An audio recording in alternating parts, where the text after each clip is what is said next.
Hello friends, welcome to my channel mistake explain. तो इस video में मैं आप सभी के लिए एक न्यू मांगा लेकर आई हूँ जिसका नाम है radiant bright and I hope आपको ये अच्छी लगेगी। तो अभी मैं आपको थोड़ा सा इसके बारे में बता दूँ। तो जो ये वाली मांगा है ना, उसमें होगा सन गॉड का थर्ड प्रिंस और एक नॉर्मल ह्यूमन लड़की की स्टोरी, मतलब एक गॉड और एक ह्यूमन के बीच की लव स्टोरी के ऊपर बेस्ड है ये मांगा।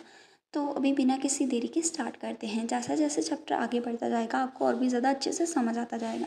तो हम चैप्टर की स्टार्टिंग में देखते हैं एक लड़की को ना कोई सीरम पिलाया जाता है और फिर वो लड़की उसे बहुत ही रिक्वेस्ट करती है कि प्लीज़ ऐसा मत करो। तभी हम देखते हैं उस लड़की के सामने दूसरी लड़की खड़ी होती है जो कि बोलती है कि रेडिना, इसे ऑनर फील करो कि तुम मेरे बिहाफ पर मर रही हो और अपनी लाइफ के जो आखिरी के मंथ्स हैं वो तुमने लग्जरियस में बिताए हैं। और आगे बोलती है, इसके अलावा अभी ये मेरे गुडनेस थी जो मैंने तुम्हें ऐसे एक्सेप्ट किया, वो उसे इस तरह से बोल रही होती है। तो हमें यहाँ पर लड़की का नाम पता चलता है रेडिना। तो ये है हमारी मेन लीड। तो अभी ना जो रेडिना है वो सोच रही होती है, मेरी वॉइस इसको क्या हुआ है, मैं कुछ बोल क्यों नहीं पा रही हूँ, मुझे लगता है ये उस पोशन का ही इफ़ेक्ट है। तभी रेडिना सोचती है, मुझे लगता है कि ये उस पोशन का ही इफ़ेक्ट है जो इसने मुझे दिया था। और वो रोने लग जाती है, उसकी आंखों से आंसू रुक ही नहीं रहे होते। तभी वो सामने वाली लड़की उसे बोलती है कि तुम्हें रोने की कोई ज़रूरत नहीं है, तुम्हें स्माइल करना है जब तुम सन गॉड को ऐसे विश करोगी। और फिर वो उसके बालों को ना कलर करना स्टार्ट कर देते हैं, क्योंकि रेडिना के जो बाल होते हैं ना वो गोल्डन कलर के होते हैं और उस लड़की के रेड कलर के होते हैं। तो यहाँ पर हमें समझ में आ जाता है कि वो लड़की रेडिना को खुद की तरह तैयार कर रही है ताकि वो उसकी जगह ले सके, क्योंकि यहाँ पर ना अभी एक बलि दी जाने वाली होती है। तो अभी हम देखते हैं वो लड़की ना उसे बोलती है, तुम्हारे हेयर्स के ऐसे कलर करने के बाद कोई भी हमारे बीच में डिफरेंस नहीं बता सकता कि तुम कौन हो और मैं कौन हूँ, सभी तुम्हें मैं ही समझेंगे। और फिर वो बोलती है, मैं कभी इमेजिन नहीं किया था मैंने कि मेरे फादर जिसने तुम्हारी मदर को प्रेग्नेंट किया था, मैं उसके लिए उन्हें थैंक यू बोलूँगी। तो हमें यहाँ पर पता चलता है जो रेडिना है वो इसकी स्टेप सिस्टर है, मतलब कि इसके फादर की इलिजिमेट डॉटर। तभी वहाँ पर बोला जाता है कि ये फाइनली टाइम आ गया है और वो लड़की वहाँ से जाने लगती है। और जाने से पहले वो बोलती है, रेडिना अपना ख्याल रखना और तुम्हें जानकर बहुत ही अच्छा लगा। तभी रेडिना मतलब कुछ भी नहीं कह पाती क्योंकि उसकी वॉइस चोक हो जाती है और दो लोग उसे पकड़ के वहाँ से घसीटते हुए लेके जा रहे होते हैं। तभी हम देखते हैं आगे जो रेडिना है वो वहाँ पर खड़ी होती है और उसे वो पहरावा पहना दिया जाता है। और वो बोलती है अपने मन में कि अभी मैं क्या करूँ, मेरी खुद की वॉइस पे और मेरी बॉडी पे बिल्कुल भी कंट्रोल नहीं रह पा रहा है। मैं जीना चाहती हूँ, मैं मरना नहीं चाहती हूँ। तो आगे हम देखते हैं वहाँ पर चिल्लाने की आवाज़। तभी रेडिना की आंखें खुलती हैं और वो खुद को कहाँ पर पाती है, वहाँ पर बहुत ही ज़्यादा सभी लोग बैठे होते हैं ऑडियंस में और उसे एक खाली मैदान में ले जाया जाता है। सभी लोग चला रहे होते हैं और काफ़ी हैप्पीली बोल रहे होते हैं क्योंकि यहाँ पर उसका सेक्रीफाइस होने वाला है। तो ये रहा प्रीस्ट जिसकी वो लड़की बेटी थी। तो ये जो प्रीस्ट है ना वो सभी लोगों को बोलने लगता है कि मैं अपने गॉड्स को अपनी जो फर्स्ट डॉटर है उसे सेक्रीफाइस करने जा रहा हूँ, उसे ऑफ़र करने जा रहा हूँ। और फिर वो ऐसे कह के थोड़े से मंत्र वगैरह पढ़ने लगता है। तो यहाँ पर हमें पता चलता है कि ये जो प्रीस्ट लोग होते हैं, मतलब यहाँ पर इस एम्पायर में इसे ना अपनी जो एल्डेस्ट डॉटर है उसे सेक्रीफाइस करना होगा। मतलब यहाँ पर ह्यूमन बीइंग की बलि दी जाती है ताकि वो जो सन लॉर्ड है उसे खुश कर सके। अभी हम देखते हैं आगे जो वो प्रीस्ट है ना उसकी आंखों में नकली आंसू होते हैं और वो बोलता है कि मैं अभी सन प्रिंस को अपना जो सेक्रीफाइस है वो दे रहा हूँ। और फिर वो स्माइल करता है रेडिना को देखते हुए क्योंकि वो उसे पसंद नहीं करता है, हालांकि वो होती तो उसकी ही औलाद है। तभी हम देखते हैं वो जानबूझ के एक्ट कर रहा होता है कि ग्रेटा माई पुअर डॉटर। तो यहाँ पर हमें उसकी रियल डॉटर का नाम पता चलता है जिसका नाम होता है ग्रेटिया। तो यहाँ पर ग्रेटिया को सेक्रीफाइस करना होता है बट असल में यहाँ पर रेडिना होती है। तभी वो लोग बोलते हैं कि अभी हम जो सेरेमनी है उसे प्रोसीड कर सकते हैं। वैसे ही सुन के ना जो हमारी रेडिना है उसका कलर पूरी तरह से उड़ जाता है और सोचती है अपने मन में कि मैं ग्रेटा नहीं हूँ, मैं रेडिना हूँ, मेरा नाम रेडिना है। और हम देखते हैं जो रेडिना है उसे ना बांध दिया जाता है एक पिलर के साथ, उसे बहुत ही रस्सियों से बांध दिया जाता है। और वहाँ पर जो लोग हैं ना वहाँ पर आग जलाना स्टार्ट कर देते हैं और रेडिना वही अपने मन में दोहरा रही होती है कि नहीं, मैं मरना नहीं चाहती, प्लीज़ मुझे मत मारो। और उसे फ्लेम के साथ वहाँ पर आग में जला दिया जाता है और रेडिना प्रे करती है कि प्लीज़ मुझे कोई बचाए। तो यहाँ पर जो ये वाला सीन है वो कट हो जाता है। तभी हम देखते हैं जो एम्पायर है वहाँ पर जहाँ पर जो सन लॉर्ड हैं वो रहते हैं। तभी हम देखते हैं यहाँ पर कोई इंसान बोल रहा होता है कि तुम मुझे अनॉय कर रहे हो गिनो। तो यहाँ पर हम देखते हैं एक ब्लैक पैंथर होता है बैठा होता है और उसके साथ में होता है हमारे सन लॉर्ड का थर्ड प्रिंस। और तभी जो सन लॉर्ड है ना वो गिनो को बोल रहा होता है कि क्या तुम भूल गए, मैं माइंड रीड कर सकता हूँ और तुम इतने सारे कंप्लेंट्स कर रहे हो। तभी हमें पता चलता तो है जो ये वाला क्रीचर है जिसके पिंक हेयर हैं इसका नाम गिनो है। और जो हमारा थर्ड प्रिंस है वो लोगों के माइंड को रीड कर सकता है। तभी गिनो बोलता है कि योर हाइनेस प्लीज़ मुझे माफ़ कर दीजिए। तो ये है थर्ड प्रिंस का जो सबसे ज़्यादा ट्रस्टी सर्वेंट। तो भी जो गिनो है वो बोलता है कि सन फेस्टिवल अभी स्टार्ट हो चुका है और हिज मेजेस्टी ने कहा है कि अगर आपने इसे फिर से मिस किया ना तो मेरी खैर नहीं। हिज मेजेस्टी यहाँ पर वो सन लॉर्ड को बोल रहे होते हैं। तभी हम देखते हैं वहाँ पर जो सन लॉर्ड का बेटा है यानी कि थर्ड प्रिंस उसकी एंट्री होती है जो कि बैठा होता है आराम से और अपनी ड्रिंक कर रहा होता है जो कि काफ़ी ही हैंडसम होता है। उसने बहुत ज़्यादा ज्वेलरी वगैरह पहनी होती है और उसमें जो सूरज की रेडियंट है वो नज़र आ रही होती है। तो इसका नाम है ओर्तियो, ओर्तियो ल्यूमन। तो ये है third son of sun lord. तभी हम देखते हैं जो ओर्तियो है ना वो स्माइल करता है। अभी जो गिनो है ना वो कुछ नहीं बोल सकता उसकी स्माइल को देखते हुए। तभी जो हमारा ओर्तियो है वो बोलता है कि तुम चिंता मत करो, मैं उससे पहले तुम्हें मार दूंगा मेरे फादर के मारने से पहले, इसीलिए ये ठीक रहेगा। वैसे भी मैं अगर तुम्हें मारूंगा तो मैं तुम्हें पेनलेस फील करवाऊंगा और बहुत ही जल्दी मारूंगा। तभी गिनो कुछ भी नहीं बोल पाता। तभी जो गिनो है उसे बोलता है कि मैं फिर से रीजनरेट कर सकता हूँ। योर हाइनेस क्या आप भूल गए? वैसे भी अभी भी मुझे हर्ट हो रहा है आपकी ऐसी बातें सुन के। तभी जो ओरतियो है ना वो सोच रहा होता है कि क्या मैंने थर्ड बॉटल और ज़्यादा फिनिश कर दी है। वो वाइन की बात कर रहा होता है और गिनो की बातों पे ध्यान नहीं दे रहा होता। तभी ना वहाँ पर जो गिनो याद करता है हिज हाइनेस यानी कि सन लॉर्ड को कि सन लॉर्ड ने कहा था कि अगर प्रिंस ओरतियो अभी फिर से यहाँ पर नहीं गए ना तो वो बहुत ही ज़्यादा गुस्सा हो जाएंगे और मुझे एशेज में जला देंगे। तभी हमें यहाँ पर थोड़ा सा सन टेम्पल के बारे में बताया जाता है, सन एक्लिप्स के बारे में बताया जाता है। यहाँ पर एक सन लॉर्ड होता है और उसके 3 प्रिंस हैं और जो थर्ड प्रिंस है वो है ओरतियो और उसे बहुत ही ज़्यादा मतलब हाई माना जाता है थर्ड प्रिंस को। और फिर वो आगे बताता है कि यहाँ पर हमेशा किसी पर्टिकुलर टाइम पे ह्यूमन फीमेल की ऑफरिंग होती है, मतलब उसे सेक्रीफाइस किया जाता है, आग में जला दिया जाता है। और फिर वो बताता है ऐसा क्यों किया जाता है कि एक प्रोफेसी हुई थी जिसके कारण मतलब एक दिन ऐसा आएगा जो सन एम्पायर का जो प्रिंस होगा वो एक ह्यूमन लड़की से मिलेगा और वहाँ पर उसकी जो औलाद होगी ना वो बहुत ही ज़्यादा पावरफुल होगी और बहुत ही ज़्यादा अच्छा भविष्य लेकर आएगी। मतलब वो सभी ऐसी बातें कर रहे होते हैं। तो इसी प्रोफेसी की वजह से वहाँ पर हमेशा ही ह्यूमन लड़कियों की बलि दी जाती है ह्यूमन लैंड में। तभी फिर वो बोलते हैं आगे जो औरतें है वो बताता है इस नॉनसेंस प्रोफेसी की वजह से हमेशा ही जो प्रिंस हैं उन्हें जो ह्यूमन गर्ल्स हैं उनकी स्क्रीम सुनाई देती है। वो हमेशा चीखें मारती रहती हैं हर साल जब भी उनकी डेथ आती है इस फेस्टिवल के दौरान। तो जो औरतें हैं उसे ये सारी चीज़ें पसंद नहीं होती हैं और औरतें अपने मन में सोच रहा है कि मैंने कभी भी नहीं सोचा था कि जो ह्यूमंस हैं इतनी ज़्यादा ज़ोर से चिल्ला सकते हैं। मैंने कभी किसी से सेक्रीफाइस के लिए नहीं कहा है। तो यहाँ पर औरतों को ये अच्छा नहीं लगता है। तभी गिनो उससे बोलता है कि हिज मिनिस्ट्री फिर से तुम्हें बोलेंगे प्लीज़, तुमने अगर दूसरा इस वाला सेक्रीफाइस भी रिफ्यूज़ कर दिया ना तो वो बहुत ही ज़्यादा गुस्सा करेंगे। तो यहाँ पर हमें पता चलता है जो हमारा थर्ड प्रिंस औरती है वो पहले कभी किसी सेक्रीफाइस में नहीं गया है। तो अभी गिनो से बोलता है कि प्लीज़ प्लीज़ प्लीज़ आप ऐसा कर दीजिए ना मेरे लिए, क्योंकि अदरवाइज़ मुझे बहुत ही ज़्यादा पेन होगा, मुझे बहुत ही ज़्यादा मुसीबत पड़ जाएगी। तो यहाँ पर जो सन लॉर्ड है ना वो डायरेक्टली अपने बेटे को कुछ नहीं बोलता, वो अपने जो सर्वेंट है उसे बोलता है। तो यहाँ पर जो सन लॉर्ड है वो उठने लगते हैं, मतलब हाँ ये होने वाले सन लॉर्ड हैं। तो औरतियो ना उसे बोलता है ठीक है, अगर मेरे फादर यही चाहते हैं तो फिर मैं इस सेक्रीफाइस को एक्सेप्ट करूँगा, लेकिन सिर्फ इसी बार होगा, आइंदा से कभी भी नहीं। और फिर वो बोलता है कि जाओ जाके मेरे फादर से कह दो ये लास्ट और फर्स्ट बार होगा। मतलब यहाँ पर हमें पता चलता है कि ये औरतियों का फर्स्ट टाइम है किसी सेक्रीफाइस को रिसीव करने का और वो जाने लगता है। तभी वो वहाँ से चला जाता है। तो वो पीछे से गिनो से बोलता है कि thank you so much your highness. तभी जो औरतें है ना वो वहाँ से नीचे कूद जाता है और वो गायब हो जाता है फायर में, क्योंकि उसकी जो ताकत है पावर है वो फायर है। इसके अलावा वो लोगों का माइंड भी रीड कर सकता है। तभी हमारा जो सीन है वो शिफ्ट होता है वापस हमारी फीमेल लीड पर जिसका नाम होता है रेडिना, आपको पता ही है। वहाँ पर उसे जलाया जा रहा होता है, आग में वो झुलस रही होती है, उसके आग बाल वगैरह सभी पूरी तरह से जल रहे होते हैं। तभी वहाँ पर सभी लोग बोल रहे होते हैं कि rest in peace great sister ग्रेटिया और पुअर थिंग, मतलब सभी लोग ऐसे ग्रेटिया के लिए बोल रहे होते हैं कि बेचारी को ऐसे करना पड़ा, क्योंकि ऑब्वियसली उसका जो सेक्रीफाइस दे रहे हैं उन लोगों के लिए उन्हें थोड़ी सी सिंपैथी रखनी होती है।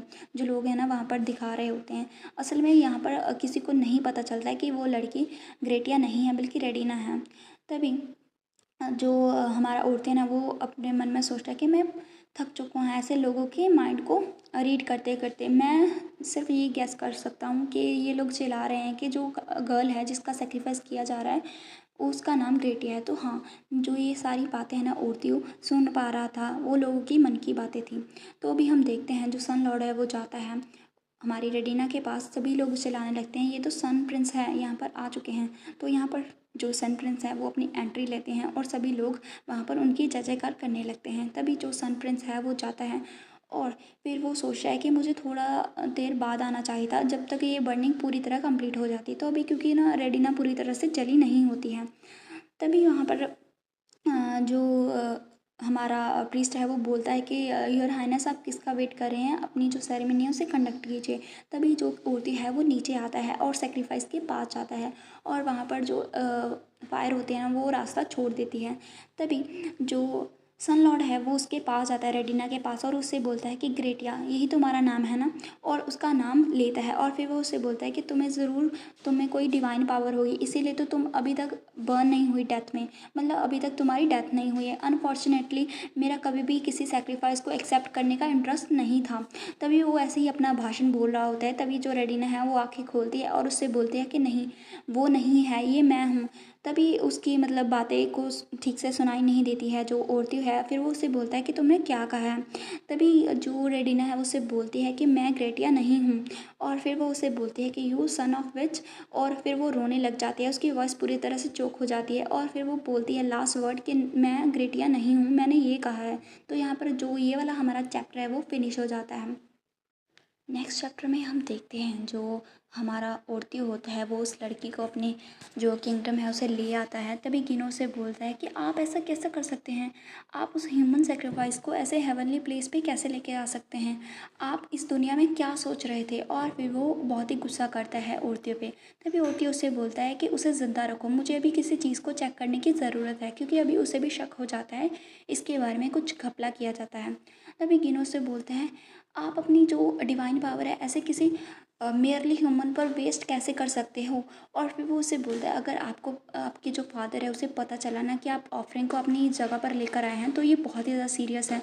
अगर ऐसा ही रहा तो वो आपको ट्रायल में भेज सकते हैं, मतलब आपको पनिश कर सकते हैं। तभी औरतें उसे घूरने लगता है और उससे बोलता है तुमने क्या कहा, पनिशमेंट। तभी गिनो उससे बोलता है कि हाँ ये पॉसिबिलिटी है योर हाइनेस, और वो डर जाता है। तभी वो आगे बताता है कि इस जगह पर कोई भी ऐसा नहीं एग्जिस्ट करता जो कि औरतें को जज कर सके। सिर्फ इवन के जो मतलब हेवनली प्लेस के जो ऑडिटर हैं वही ऐसा कर सकते हैं, लेकिन वो भी ऐसा करने की हिम्मत नहीं रखते हैं। फिर वो बताता है कि इसके अलावा जो सन गॉड खुद हैं जो कि औरतों के फादर हैं वो भी उसे पनिश नहीं कर पाते। तभी मतलब यहाँ पर हमें पता चलता है कि उसकी पावर जो है वो कितनी ज़्यादा है। तभी गिनो उस लड़की के पास जाता है जो कि पूरी तरह से जल चुकी होती है। तभी गिनो उससे बोलता है लड़की को देखते हुए कि मुझे बिलीव नहीं हो रहा कि वो पूरी तरह से एशिश में बर्न होने वाली थी। तभी वो उसे अपनी डिवाइन पावर से ठीक करने की कोशिश करता है। तभी जो हम देखते हैं जो रेडिना होती है ना वहाँ पर उसे थोड़ा सा मैजिक होता है और उसके जो रेड हेयर हैं वो कम्प्लीटली चेंज हो जाते हैं फिर से गोल्डन हेयर में, और फिर वो हम देखते हैं वो पूरी तरह से ठीक हो जाती है, उसकी बर्निंग जो साइन थे वो सारी कम्प्लीटली चले जाते हैं। तभी गीना उसे देखता है और सोचता है कि अभी इसे पूरी तरह से जो कॉन्शियस होने में टाइम लग जाएगा। तभी जो औरतें उसे देखता है, तभी जो गीना है वो गुस्सा करता है कि प्लीज़ इससे जल्दी से जल्दी छुटकारा पाइए, ये एक ह्यूमन फ्लैश है और यहाँ पर ज़्यादा देर नहीं रह सकता, आपको पता है ना योर हाइनेस ये क्राइम है। तभी औरतें उसे देखने लगता है और उस लड़की को भी देखता है और फिर वो सोचता है कि उसने उसे क्या कहा था। तभी वहाँ पर जो इम्पीरियल पैलेस में एक मैसेंजर आता है जो कि उसके फादर और उसकी मदर ने भेजा होता है। मतलब उसकी मदर नहीं, उसकी मतलब जो सन लॉर्ड की वाइफ है उसने, क्योंकि वो उसकी रियल मदर नहीं होती है। तभी औरतें सोच रहा है कि मुझे भी कॉम्प्लिकेशन ज़्यादा पसंद नहीं है, लेकिन मुझे ऐसा करना ही होगा। तभी गिनो वहाँ पर साइड हो जाता है और फिर वो सोच रहा है कि अभी मैं उस लड़की को हिडन में रखना चाहता हूँ, मतलब मैं किसी को नहीं बताऊँगा। तभी वहाँ पर जो एक लड़का आता है और उससे बोलता है कि योर हाइनेस, मैं अब आपके लिए गिफ्ट लेकर आया हूँ, जो कि हर मैजेस्टी की तरफ से आया है। और हम देखते हैं वहाँ पर बहुत सारी लेडीज़ होती हैं और जो लड़का है वो उसे बोलता है कि उन्हें बहुत ही अच्छा लगा कि आपने जो फर्स्ट अपना सन फेस्टिवल है उसे अटेंड किया है। तभी औरती उसे बोलता है कि गिफ्ट तुमने क्या कहा। और फिर वो वहाँ पर हम देखते हैं वहाँ पर सब जो हमारा औरती है उस लड़के को पूरी तरह से अपने जो जादू में ले लेता है, अपनी पावर के अंडर ले लेता है, जिसकी वजह से उस लड़के को प्रॉब्लम होने लगती है, उसे बर्निंग होनी स्टार्ट हो जाती है। तभी वो लड़का बोलता है कि मैं एक मैसेंजर के तौर पर आया हूँ, वो भी हर मैजेस्टी से, तो आप मेरे साथ ऐसा नहीं कर सकते, ये ट्रेडिशन है, ऐसी ही जो चीज़ें हैं वो चलती हैं। तभी औरतें उससे बोलता है कि ये आज का दिन बहुत ही ब्यूटीफुल था और मुझे पता है कि तुम अपनी जो लास्ट विश है, मतलब जो लास्ट टाइम है, वो ऐसे ही गंवाना नहीं चाहते हैं। तभी जो वो लड़का है वो पूरी तरह से बर्न हो रहा होता है, उसके साथ वो लड़कियां जो थी वो भी बर्न होनी स्टार्ट हो जाती हैं। तो लड़का बोलता है कि अगर आपने हमें यहाँ पर बर्न कर दिया ना तो यहाँ पर बहुत ही ज़्यादा प्रॉब्लम हो जाएगी। तभी वो लड़के को बोलता है तुम सब जाओ यहाँ से जल्दी से जल्दी। तभी लड़कियाँ वहाँ से भागने लगती हैं, क्योंकि अगर वो वहाँ पर रहती तो वो भी जल जाती। तभी वो लड़का हम देखते हैं कम्प्लीटली वहाँ पर बेहोश होने लगता है। तभी कीनो ये सब देख रहा होता है और वो डर जाता है, उससे बोलता है कि तुमने तुमने सच में सभी लोगों को बाहर निकाल दिया। अगर हर मैजेस्टी को ऐसे पता चला ना तो वो ऐसे ही इस चीज़ को स्लाइड नहीं करेंगे, वो तुम्हें ज़रूर ही कुछ ना कुछ बोलेंगी। तभी औरतें कहता है कि इससे कोई फ़र्क नहीं पड़ता, क्योंकि मैं भी यही चाहता हूँ कि मैं मेरी पूरी ज़िंदगी बिना फैमिली के इंटरफेरेंस से जीऊँ। तो अभी हम आगे देखते हैं, जो जिन है वो बोलता है हमारे सन प्रिंस से कि योर हाइनेस, अभी आपने क्योंकि सन फेस्टिवल को अटेंड कर लिया है तो अभी आपका टाइम आ गया है कि आप अपनी वर्जिनिटी को लूज़ कर दें। तो अभी उसकी बात सुन के ना जो सन प्रिंस है उसे फेंक देता है बाहर अपने जो पैलेस है। और फिर वो उससे बोलता है कि अगर वो लड़की उठ गई ना तो मुझे बता देना। तो इधर हम सीन देखते हैं हमारी डैडिना का, जो कि सो रही होती है और उसे बहुत ही बड़ा सा टेरिबल सा नाइटमेयर होता है और उसके बीच में होती है वो, उसे उसके पास्ट की याद आती है।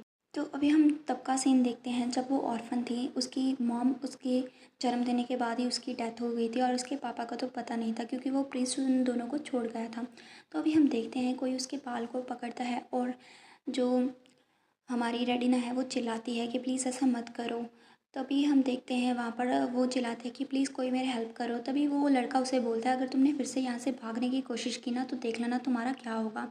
तो यहाँ पर वो सन गॉड से प्रे करती है कि प्लीज़ मुझे बचाइए।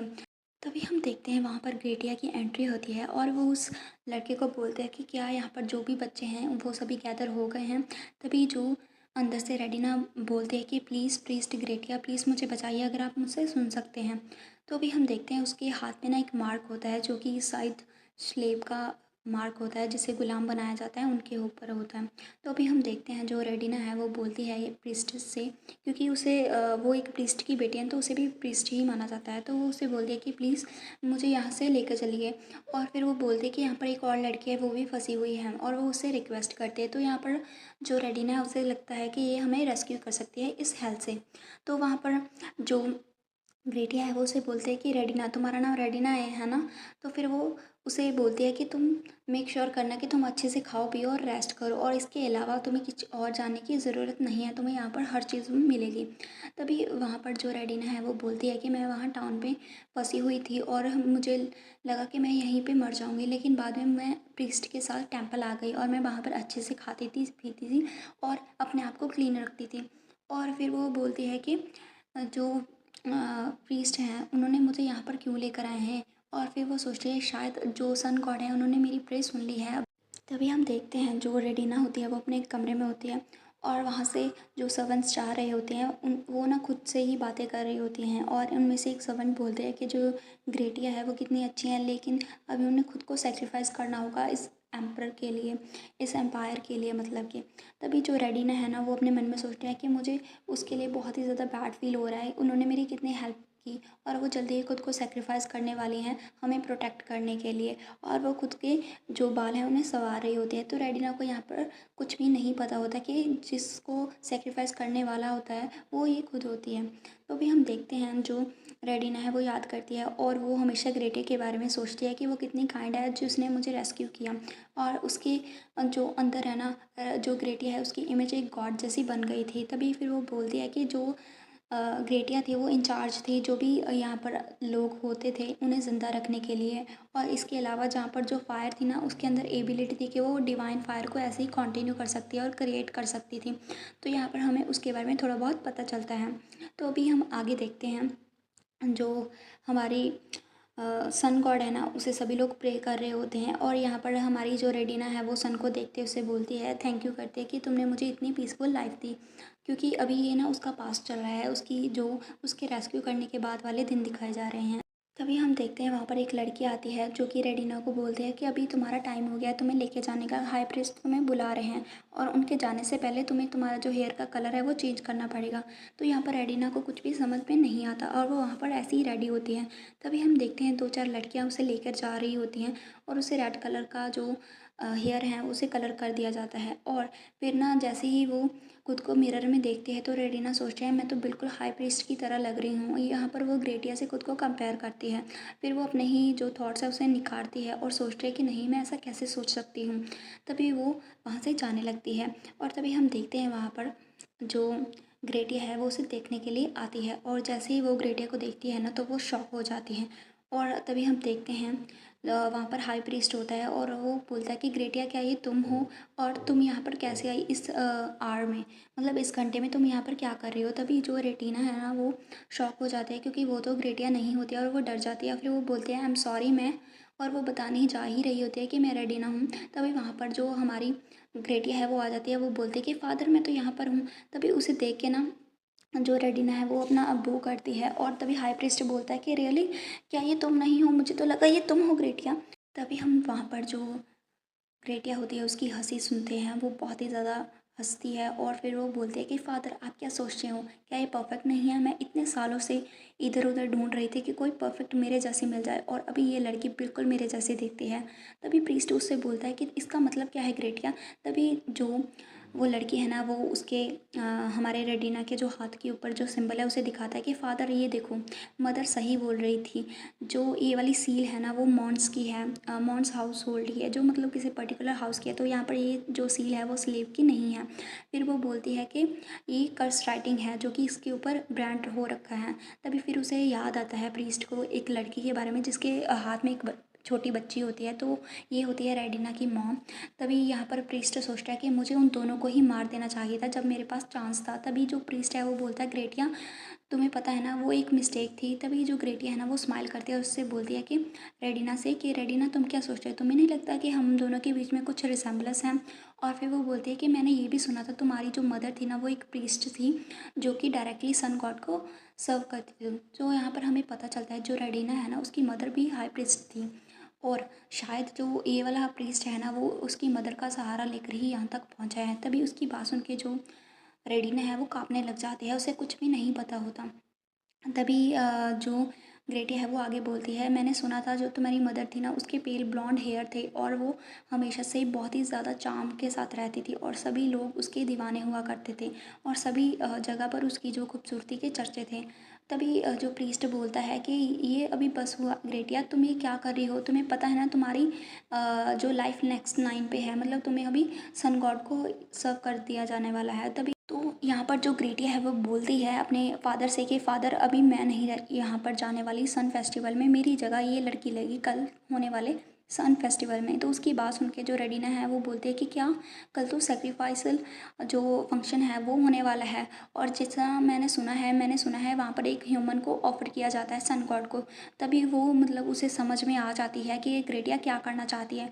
तभी वो चिल्लाती है ग्रेटिया के सामने और उससे भीख मांगती है कि प्लीज़ मुझे माफ़ कर दो, प्लीज़ मुझे यहाँ से जाने लो, मैं कुछ भी करने के लिए तैयार हूँ, प्लीज़ मुझे यहाँ से जाने दो, मैं मरना नहीं चाहती। तो जो ग्रेटिया है वो उसे एरोगेंटली बोलती है कि तुम्हें पता है ना तुम्हें तुम्हारी टंग को कैसे संभालना है, तुम बहुत ही ज़्यादा क्लेवर हो। तभी यहाँ पर जो ग्रेटिया है वो बोलती है कि तुम अपनी जगह मत भूलो, तुम्हें पता है ना तुम यहाँ पर इसीलिए पैदा हुई थी ताकि तुम मर सको मेरी जगह पर। तभी हम देखते हैं वहाँ पर जो रेडिना है, अभी हम प्रेजेंट में पहुँच जाते हैं, और रेडिना वहाँ पर नाइटमेयर में ही होती है, और वो बहुत ही रोने लगती है, और वो बोलती है कि प्लीज़ मुझे यहाँ से जाने दो प्लीज़। तभी वो वहाँ पर जो कपड़ा है वहाँ पर उसे पकड़ लेती है, तो वो कपड़ा किसी और का नहीं हमारे जो सन प्रिंस है उसका होता है। तो सन प्रिंस उसे घूर रहा होता है और देखता है ये क्या कर रही है। तो यहाँ पर जो हमारा चैप्टर है वो फिनिश हो जाता है, उम्मीद है आपको ये वाली स्टोरी अच्छी लगी होगी। एंड अगर अच्छी लगी है तो मुझे कमेंट में ज़रूर बताइएगा। अगर आप लोग मुझे जितना ज़्यादा कमेंट करके बताएंगे कि आपको अच्छी लग रही है, मैं उतना ही आपको जो स्टोरी का नेक्स्ट पार्ट जल्दी लेकर आने की कोशिश करूँगी। एंड प्लीज़ अगर आपको वीडियो अच्छी लग रही है तो वीडियो को लाइक करके मेरे चैनल को सब्सक्राइब भी कर लेना। एंड मिलेंगे नेक्स्ट चैप्टर में। बाय।